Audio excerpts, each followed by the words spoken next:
sini saya kan melanjutkan presentasi mengenai jenis harta yang menjadi objek zakat.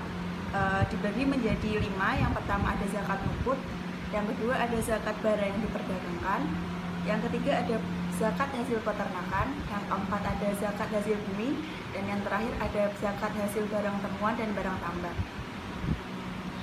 Yang pertama ada zakat nukut. Zakat ini meliputi kewajiban untuk membayar zakat atas emas, perak, dan uang. Zakat atas emas dan perak diatur dalam Quran Surat At-Taubah ayat 34. Mayoritas ulama sepakat bahwa nisab emas dan perak, baik yang masih lempengan maupun sudah ditempa, yang masih polos maupun sudah diukir, adalah 20 dinar untuk emas dan 200 dirham untuk perak yang kira-kira menurut mazhab Hanafi sama dengan 700 gram atau menurut jumhur 643 gram. Oleh sebab itu, jika jumlahnya sudah mencapai batas tersebut wajib diwakafkan. Maka zakatnya 1/4 atau sama dengan 2,5%.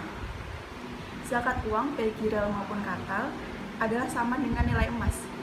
Bila disimpan cukup setahun, zakatnya adalah 2,5%.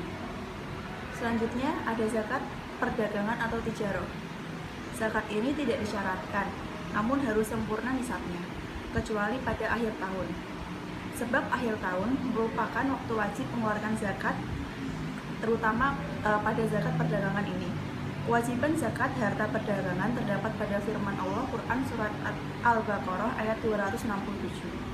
Zakat yang wajib dikeluarkan dari harta perdagangan adalah 1/40 harta barang dagang. Jumlah zakat yang wajib dikeluarkan adalah sama dengan zakat emas. Selanjutnya ada zakat peternakan. Perhitungan zakat ini masing-masing tipe hewan ternaknya berbeda-beda, baik nisab maupun kadar zakatnya, tergantung dari sifatnya. Sedangkan haulnya yaitu 1 hewan 1 tahun setiap 1 hewan. Zakat ini terdiri dari yang pertama zakat hasil ternak kambing, yang kedua zakat hasil ternak kerbau dan sapi, yang ketiga zakat hasil ternak unta, dan yang terakhir zakat ternak ayam, ikan, unggas. Nah saja yang pertama ada zakat hasil ternak kambing. Kambing baru diwajibkan dizakatkan apabila pemilik memiliki sedikitnya 40 ekor kambing. Di bawah jumlah ini tidak wajib untuk dizakatkan. Setiap jumlah kambing bertambah 100 ekor, maka zakatnya bertambah pula 1 ekor. Yang kedua ada zakat ternak kerbau dan sapi. Sapi dan kerbau wajib dizakatkan apabila pemilik sedikitnya memiliki 30 ekor. Di bawah jumlah ini tidak wajib dizakatkan. Dan setiap jumlah sapi atau kerbau yang bertambah 30, zakatnya bertambah 1 ekor sapi atau kerbau umur 1 tahun lebih. Dan jika setiap jumlah itu bertambah 40 ekor, maka zakatnya bertambah 1 ekor musinah atau umur 2 tahun lebih. Selanjutnya ada zakat ternak unta. Zakat ternak unta ini nisabnya adalah 5 ekor. Di bawah jumlah itu, peternak tidak wajib mengeluarkan zakat atas ternak tersebut. Ada zakat ternak ayam, ikan, unggas, dan lain-lain. Nisab pada ternak unggas dan perikanan tidak diterapkan berdasarkan jumlah sebagaimana halnya unta, sapi, dan kambing, tetapi dihitung berdasarkan skala usaha. Nisab ternak unta dan perikanan adalah setara dengan 20 dinar atau sama dengan 85 gram emas.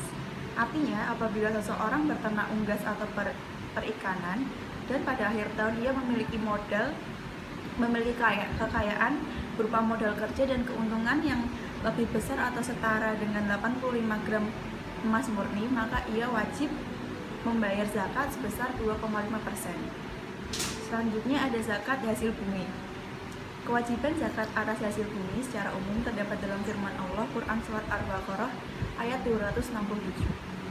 Pengeluaran zakat hasil bumi tidak harus menunggu waktu 1 tahun dimiliki, tetapi harus dilakukan setiap kali panen atau menuai.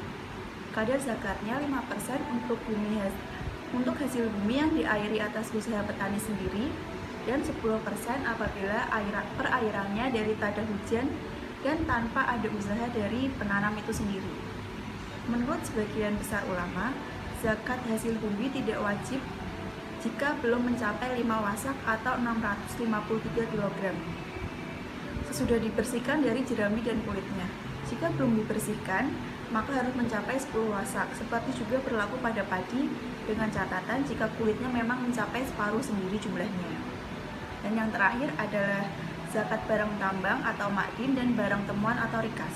Ma'din atau barang tambang adalah segala hal yang dikeluarkan dari bumi yang dijadikan Allah di dalamnya dan berharga, seperti timah, besi, dan sebagainya. Barang temuan atau rikas adalah barang-barang berupa harta benda yang terpendam yang disimpan oleh orang-orang dahulu. Rikas adalah harta yang ditemukan dari dalam perut bumi, yang merupakan peninggalan dari umat sebelumnya yang tidak diketahui secara pasti. Bedanya dengan barang tambang adalah rikas waktu ditemukan dalam keadaan barang jadi dan tidak memerlukan tenaga untuk mengolahnya. Sedangkan pada barang tambang dikeluarkan dari perut bumi dalam bentuk belum jadi dengan menggunakan tenaga yang maksimal.